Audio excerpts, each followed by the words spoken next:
mga kaboy ka, may nag-request sa akin na ulitin ko ang pagsuntok dito. To, butong sa Bisaya.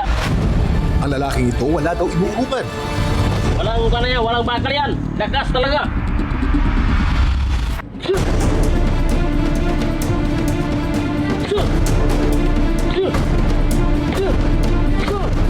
Kita nyo naman, kahit ang matigas na buko, wasak kung wasak.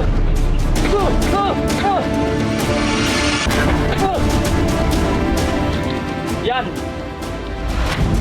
Ganyan kalakas si Boyka.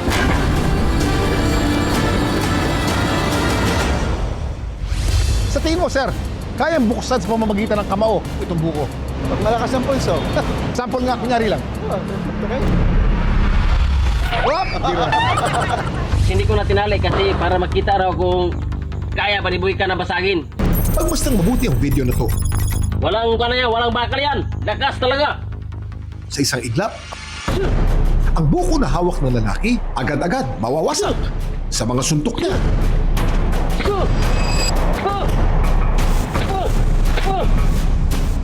Ang video na ito ngayon ay 1.6 million views na. Ang mga nag-comment lampas na rin sa 8,000. Wow! Galing mo, idol! Thank you.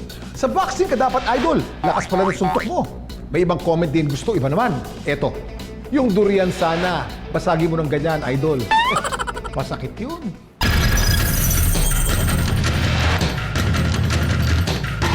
Ang nag-alapakyaw sa video, nakita namin sa San Luis, Agusan del Sur. Siya si Marwin Cristota alias Boyka, 34 na taong gulang. Unang tanong, Boyka, boksingero ka ba? Ayos po, nagbo-boxing po ako. Nahilig po ako sa boxing nung bata po ako. 12 years old, nagsimula akong magboxing sa mga barangay-barangay kung saan yung pista at doon nagsimula ang aking pagiging boxer. Ayun naman, kaya pala niya nagawa ng one thing. Pagbasag ng buko gamit ang kanyang kamao. Naisipan ko pong boxingin ang buko kasi i-content ko lang po para gawing challenge na kaya kong basagin ang buko. Content creator din ang boksingerong si Boyka at ang madalas niyang ibita ang pagpapamalas niya ng aking lakas. Mga nag-uminsan! Dito!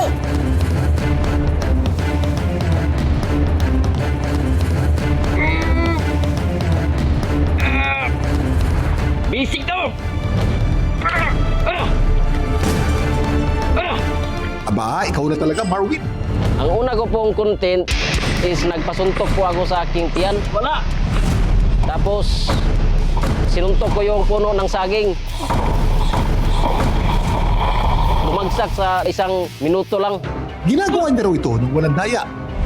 Yung sabi-sabi na may lagay yung aking kamay na bakal, hindi po yan totoo.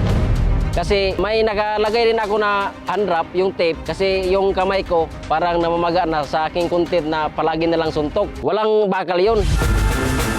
Bukod sa paglalagay ng tape sa kanyang kamao, si Marwin o alias Boyka, wala na raw iba pang preparasyon tuwing ginagawa niyang pagboxing sa iba't ibang bagay. Ang lakas ko po sir ay sanay po ako sa bigatan ng mga trabaho dahil po mahirap ako at yung mga pinapasan ko ng mga produkto. So, sa punching force, ang average person may lakas na 120 to 150 PSI or pounds per square inch. Ang trained boxer o martial artist merong 600 to 1,000 PSI. Dami mong alam, Kuya Kim! At kasama pa rin natin si Dr. Hubert, isang rehabilitation doctor. Ano-ano mga factor, Doc, para lumakas ang suntok ng isang tao? We have to understand, yung mga boxers na yan, they undergo training, extensive training. So hindi lang basta-basta sumuntok ka, lalakas ka na. Kailangan paulit-ulit mo siyang ginagawa which will lead to bone remodeling para tumibay yung mga buto natin sa kamao. Number 2, hindi lang po porket arms lang ang ginagamit natin sa pagsuntok. Actually, papalakasin natin yung muscles ng forearm, ng triceps, ng pectoralis, and sometimes we also use our abdominal and core muscles para lumakas po yung suntok. Ngayong umaga, siya na mismo ang nag-request na ipakita sa atin ang susunod niyang gagawin. Ito raw ang content niya na gusto niya ring pakita sa mga manonood. Ang suntok-suntukin ng isang tangke ng gaas nang walang gloves o tape. Di naman kaya sumakit ang kamao mo niyan.